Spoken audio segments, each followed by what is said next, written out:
Debt has been so demonized in personal finance content that most people have developed an irrational and sometimes financially damaging relationship with it. Today, I want to give you a more nuanced and ultimately more useful understanding of debt. Not all debt is equal. There is debt that destroys wealth and debt that builds it. Conflating the two leads to terrible financial decisions. Wealth-destroying debt, high-interest consumer debt, credit cards, personal loans for non-essential purchases, buy now pay later schemes. This type of debt costs more than any reasonable investment returns. It is always a financial emergency. Pay it off as fast as humanly possible. Nothing I say next applies to this category. Neutral to positive debt. A mortgage at a reasonable interest rate on a property in a growing area.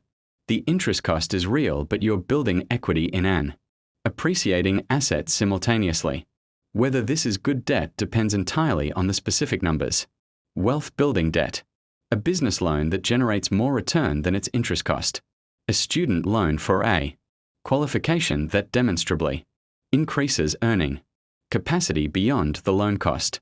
Leverage used by sophisticated investors to amplify returns on assets that generate income. The wealthy use this category deliberately and strategically.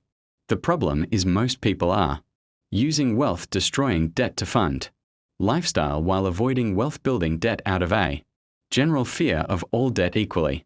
The question to ask about any debt is not is this debt good or bad.